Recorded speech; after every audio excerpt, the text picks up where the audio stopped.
and invite the assembly.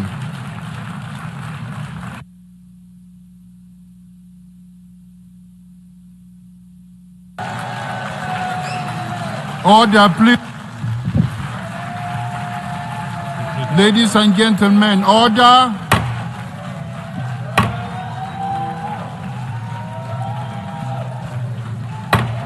Order, please.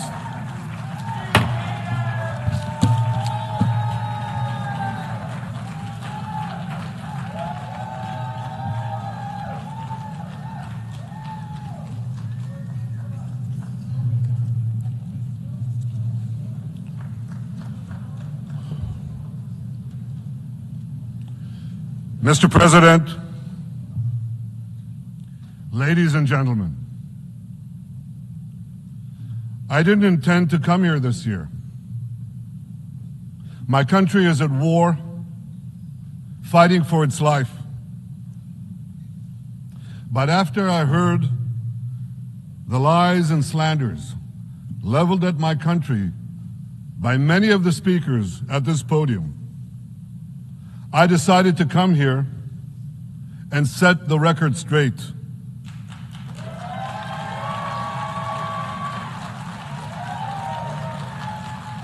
I decided to come here to speak for my people, to speak for my country, to speak for the truth.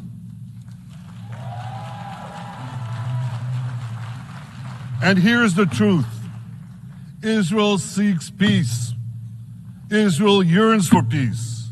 Israel has made peace and will make peace again.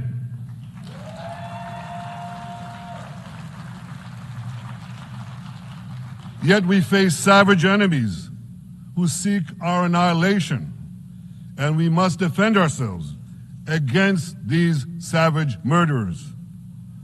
Our enemies seek not only to destroy us, they seek to destroy our common civilization and return all of us to a dark age of tyranny and terror. When I spoke here last year, I said we faced the same timeless choice that Moses put before the people of Israel thousands of years ago. As we were about to enter the Promised Land, Moses told us that our actions will determine whether we bequeath to future generations a blessing or a curse. And that is the choice we face today. The curse of Iran's unremitting aggression, or the blessing of a historic reconciliation between Arab and Jew. In the days that followed that speech, the blessing I spoke of came into sharper focus. A normalization deal between Saudi Arabia and Israel seemed closer than ever. But then came the curse of October 7th. Thousands of Iranian-backed Hamas terrorists from Gaza burst into Israel in pickup trucks, on motorcycles, and they committed unimaginable atrocities. They savagely murdered 1,200 people. They raped and mutilated women. They beheaded men. They burned babies alive. They burnt entire families alive, babies, children, parents, grandparents, in scenes reminiscent of the Nazi Holocaust. Hamas kidnapped 251 people from dozens of different countries, dragging them into the dungeons of Gaza. Israel has brought home 154 of these hostages, including 117 who returned alive. I want to assure you, we will not rest until the remaining hostages are brought home too. And some of their family members are here with us today. I ask you to stand up.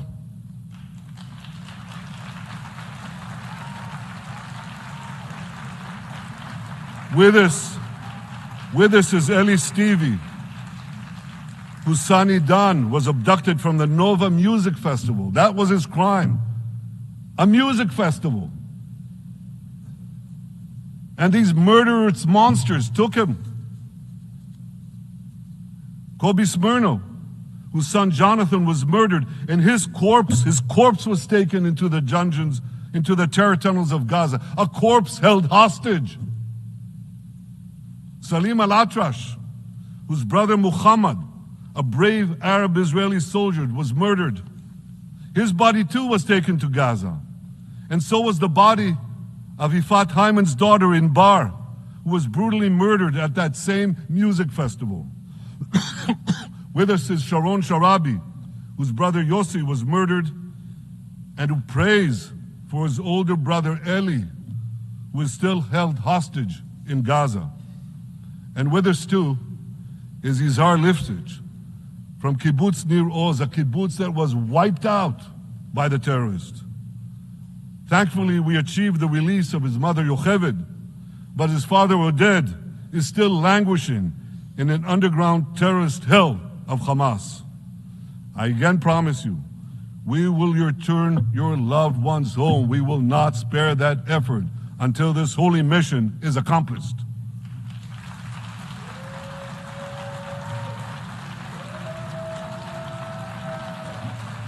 Ladies and gentlemen, the curse of October 7th began when Hamas invaded Israel from Gaza, but it didn't end there. Israel was soon forced to defend itself on 6 more war fronts organized by Iran. On October 8th, Hezbollah attacked us from Lebanon. Since then, they fired over 8,000 rockets at our towns and cities, at our civilians, at our children. 2 weeks later, the Iran-backed Houthis in Yemen launched drones and missiles at Israel, the first of 250 such attacks, including one yesterday aimed at Tel Aviv. Iran's Shiite militias in Syria and Iraq have targeted Israel dozens of times over the past year as well. Fueled by Iran, Palestinian terrorists in Judea and Samaria perpetrated scores of attacks there and throughout Israel. And last April, for the first time ever, Iran directly attacked Israel from its own territory, firing 300 drones, cruise missiles, and ballistic missiles at us. I have a message for the tyrants of Tehran.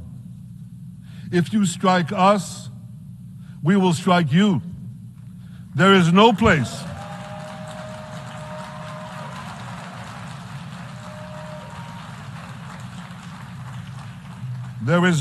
in Iran that the long arm of Israel cannot reach. And that's true of the entire Middle East. Far from being lambs led to the slaughter, Israel's soldiers have fought back with incredible courage and with heroic sacrifice. And I have another message for this assembly and for the world outside this hall. We are winning.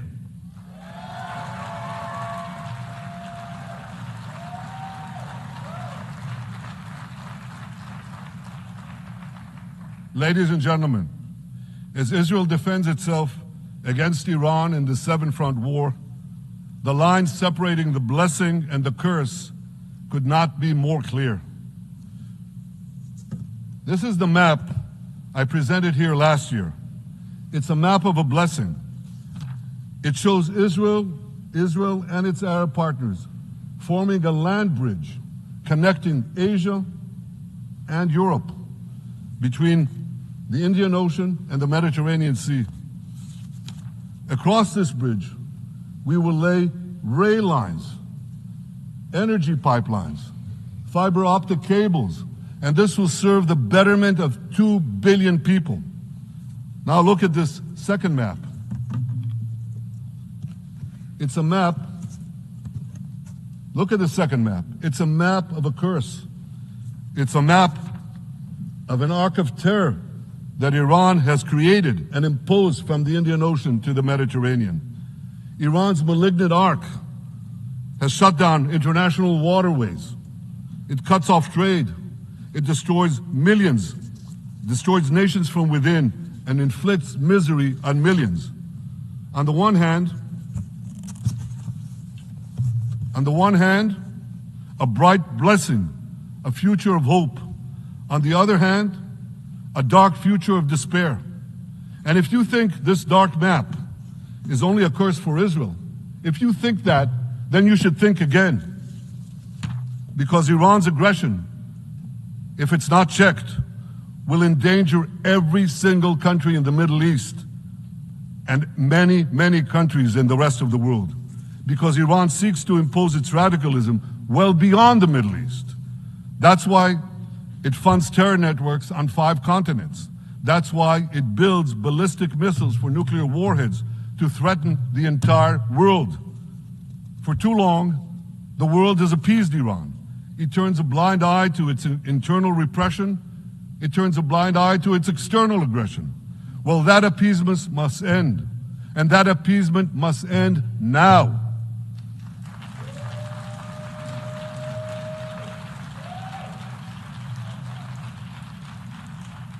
Nations of the world should support the brave people of Iran who want to rid themselves of this evil regime. Responsible governments should not only support Israel in rolling back Iran's aggression, they should join Israel. They should join Israel in stopping Iran's nuclear weapons program. In this body, in the Security Council, we're going to have a deliberation in a few months. And I call on the Security Council to snap back UN Security Council sanctions against Iran, because we must all do everything in our power to ensure that Iran never gets nuclear weapons.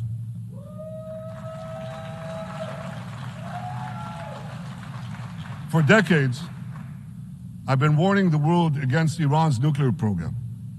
Our actions delayed this program by perhaps a decade, but we haven't stopped it. We've delayed it, but we haven't stopped it. Iran now seeks to weaponize its nuclear program for the sake of the peace and security of all your countries. For the sake of the peace and security of the entire world, we must not let that happen. And I assure you, Israel will do everything in its power to make sure it doesn't happen.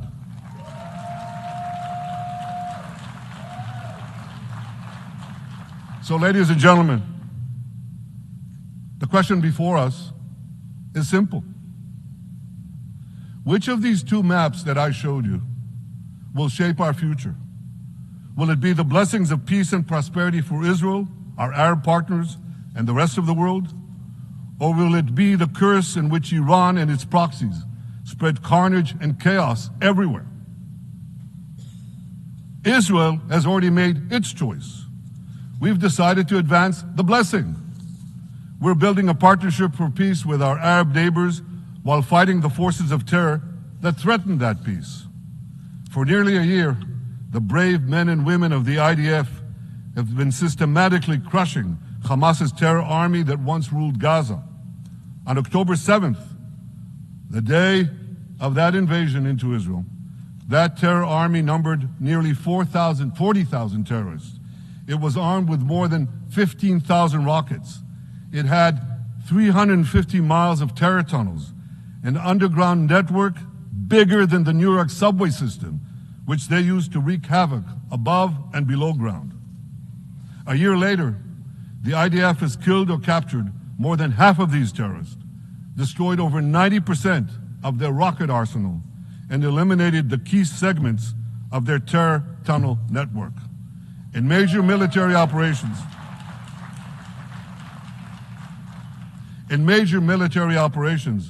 we destroyed nearly all of Hamas's terror battalions, 23 out of 24 battalions. Now, to complete our victory, we are focused on mopping up Hamas's remaining fighting capabilities. We are taking out senior terrorist commanders and destroying remaining terrorist infrastructure. But all the while, and I'll say this one more time, we remain focused on our sacred mission, bringing our hostages home, and we will not stop until that mission is complete. Now, ladies and gentlemen, even with Hamas's greatly diminished military capability, the terrorists still exercise some governing power in Gaza by stealing the food that we enable aid agencies to bring into Gaza. Hamas steals the food, and then they hike the prices. They feed their bellies, and then they fill their coffers with money that they extort from their own people. They sell the stolen food at exorbitant prices. And that's how they stay in power. Well, this too has to end, and we're working to bring it to an end.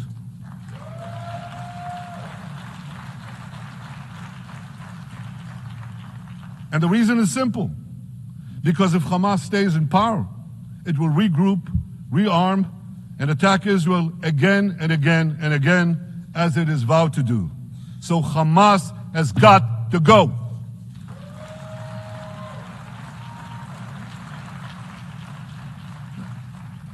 Just imagine, for those who say, well, Hamas has to stay, it has to be part of a post-war Gaza. Imagine, in a post-war situation in World War II, imagine allowing the defeated Nazis in 1945 to rebuild Germany. It's inconceivable. It's ridiculous. It didn't happen then. It's not going to happen now.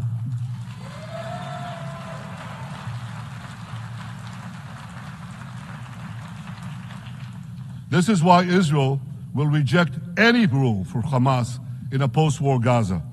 We don't seek to resettle Gaza. What we seek is a demilitarized and de-radicalized Gaza. Only then can we ensure that this round of fighting will be the last round of fighting.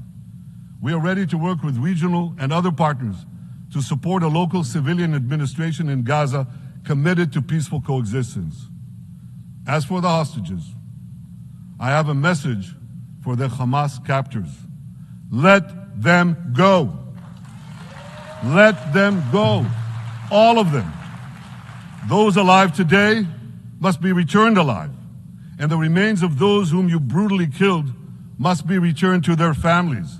Those families here with us today, and others in Israel, deserve to have a resting place for their loved ones, a place where they can grieve and remember them. This war, ladies and gentlemen, this war can come to an end now. All that has to happen is for Hamas to surrender, lay down its arms, and release all the hostages. But if they don't, we will fight until we achieve victory, total victory. There is no substitute for it.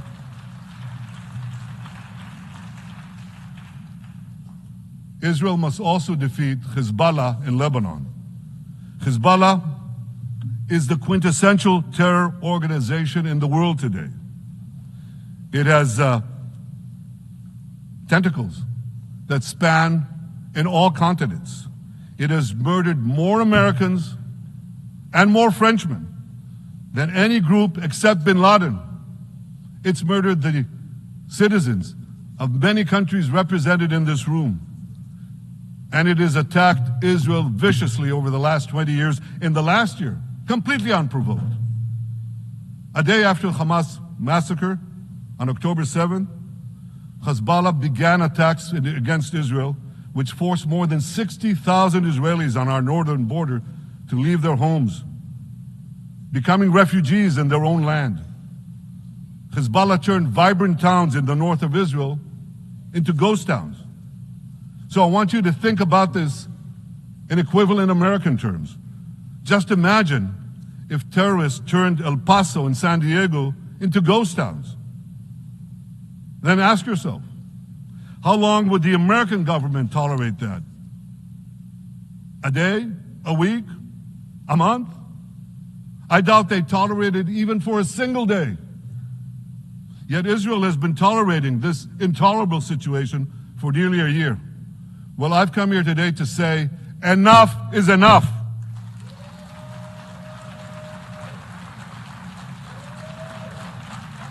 We won't rest until our citizens can return safely to their homes. We will not accept a terror army perched on our northern border, able to perpetrate another October 7th style massacre. For 18 years, Hezbollah brazenly refused to implement UN Security Council Resolution 1701, which requires it to move its forces away from our borders. Instead, Hezbollah moved right up to our border. They secretly dug terror tunnels to infiltrate our communities and indiscriminately fired thousands of rockets into our towns and villages. They fire these rockets and missiles not from military sites, not from that. They do that too.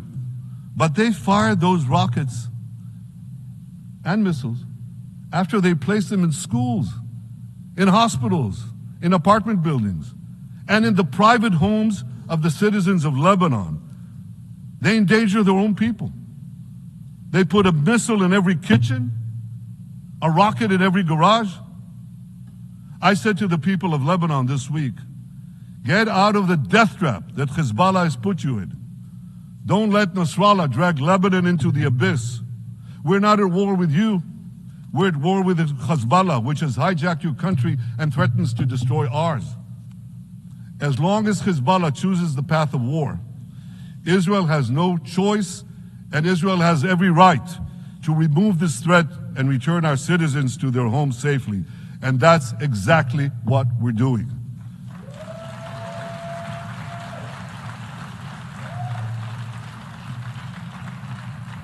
Just this week, the IDF destroyed large percentages of Hezbollah's rockets, which it built with Iran's funding for 3 decades. We took out senior military commanders who not only shed Israeli blood, but American and French blood as well. And then we took out their replacements, and then the replacements of their replacements. And we'll continue degrading Hezbollah until all our objectives are met.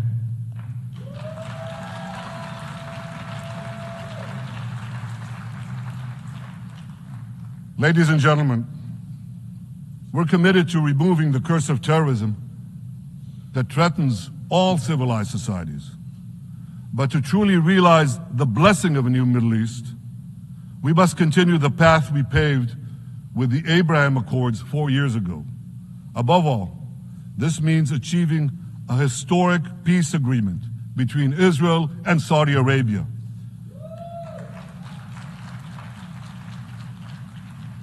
And having seen the blessings that we've already brought with the Abraham Accords, the millions of Israelis who've already flown back and forth across the Arabian Peninsula, over the skies of Saudi Arabia, to the Gulf countries, the trade, the tourism, the joint ventures, the peace,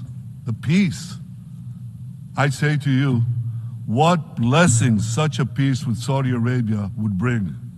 It would be a boon to the security and economy of our 2 countries. It would boost trade and tourism across the region.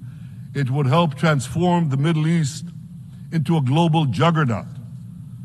Our 2 countries could cooperate on energy, water, agriculture, artificial intelligence, and many, many other fields. Such a peace, I'm sure, would be a true pivot of history. It would usher in a historic reconciliation between the Arab world and Israel, between Islam and Judaism, between Mecca and Jerusalem.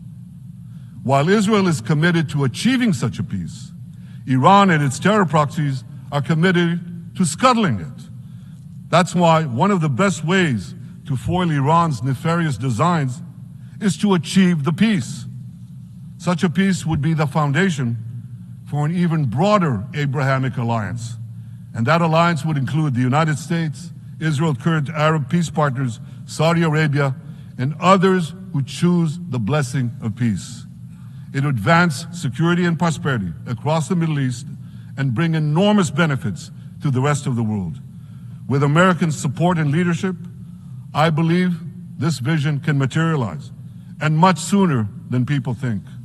And as the Prime Minister of Israel, I will do everything in my power to make it happen. This is an opportunity that we and the world should not let go by.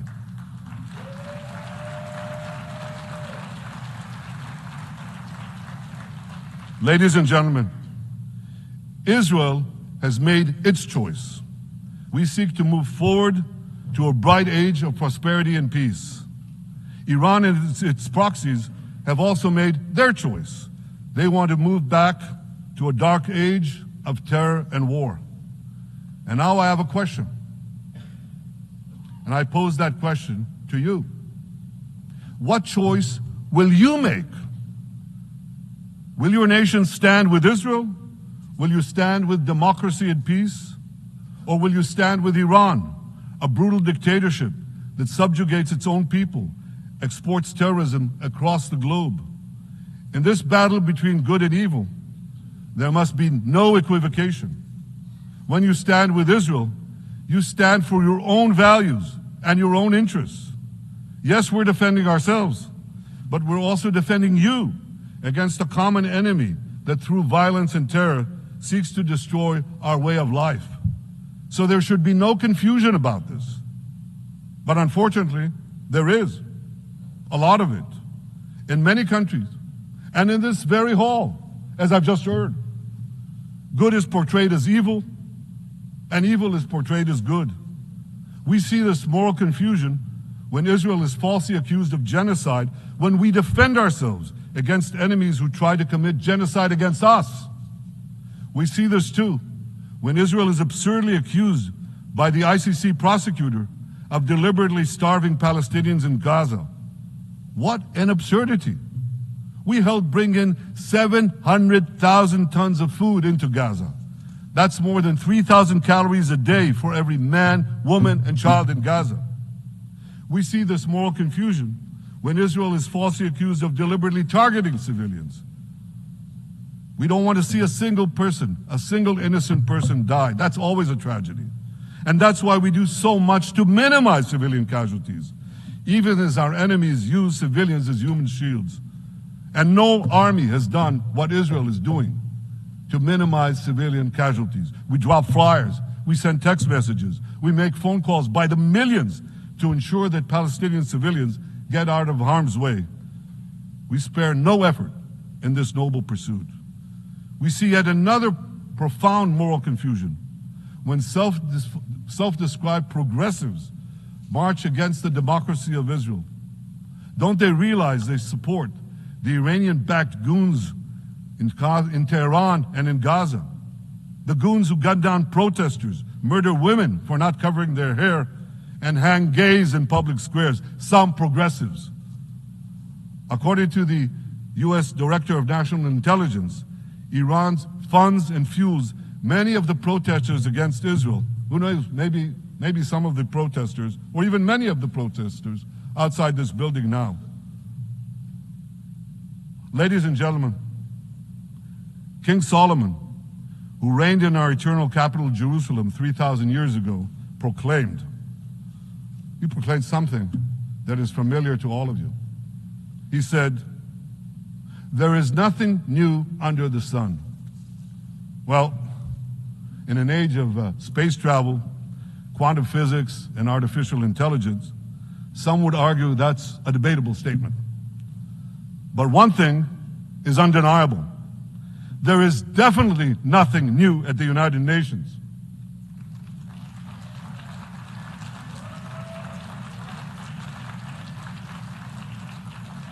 Take it from me. I first spoke from this podium as Israel's ambassador to the UN in 1984. That's exactly 40 years ago. And in my maiden speech here, I think it's the same podium, by the way. In my maiden speech here, I spoke against a proposal to expel Israel from this body. 4 decades later, I find myself defending Israel against that same preposterous proposal. And who's leading the charge this time? Not Hamas, but Abbas, Palestinian Authority President Mahmoud Abbas. This is the man who claims he wants peace with Israel. Yet he still refuses to condemn the horrific massacre of October 7th. He's still paying hundreds of millions to terrorists who murder Israelis and Americans. It's called pay for slay. The more you murder, the more you get paid. And he still wages unremitting diplomatic warfare against Israel's right to exist and against Israel's right to defend itself. And by the way, they amount to the same thing. Because if you can't defend yourself, you can't exist. Not in our neighborhood, certainly, and maybe not in yours.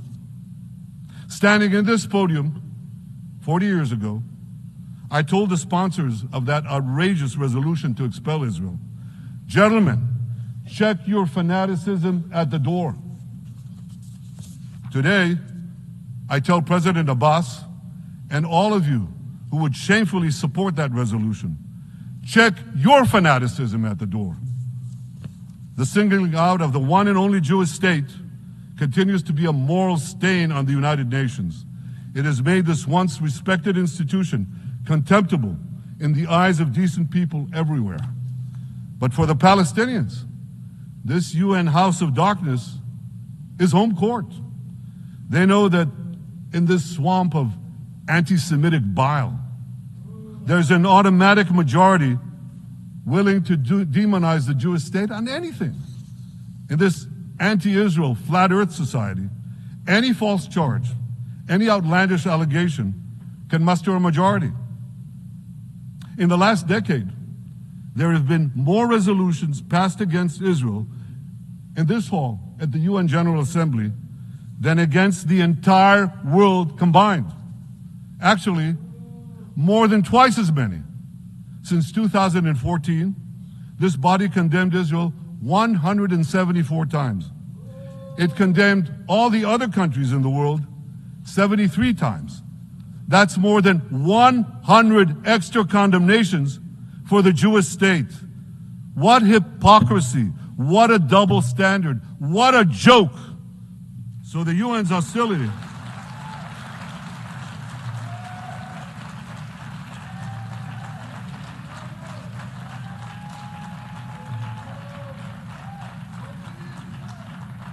So all the speeches you heard today, all the hostility directed at Israel this year, it's not about Gaza.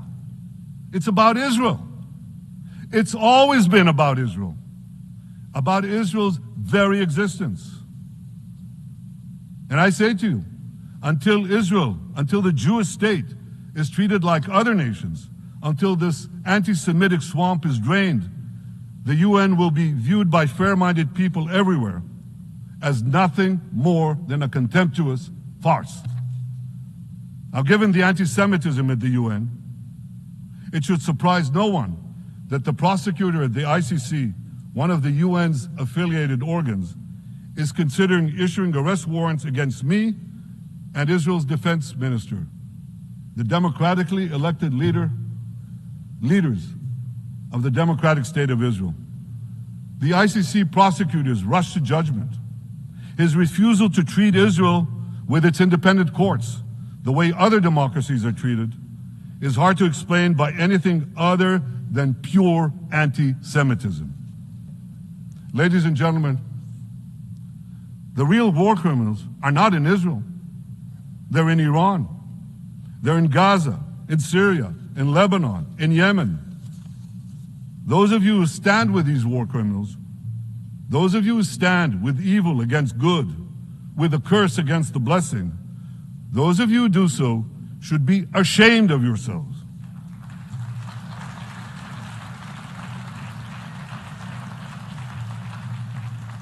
But I have a message for you. Israel will win this battle. We'll win this battle because we don't have a choice. After generations in which our people were slaughtered, remorselessly butchered, and no one raised a finger in our defense, we now have a state.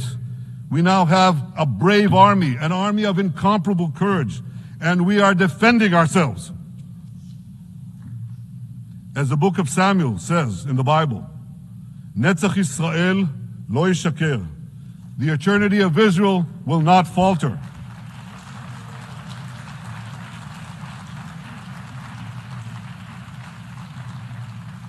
In the Jewish people's epic journey from antiquity, in our odyssey through the tempests and upheavals of modern times, that ancient promise has always been kept, and it will hold true for all time. To borrow a great poet's phrase, Israel will not go gently into that good night. We will never need to rage against the dying of the light, because the torch of Israel will forever shine bright.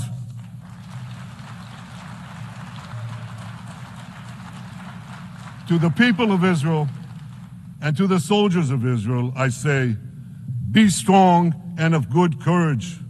חזקו ואמצו ואל תיראו מפניהם, כי אדוני אלוהיך הוא ההולך עמך, לא ירפך ולא יעזבך. Am Yisrael Chai, the people of Israel live now, tomorrow, forever. Thank you.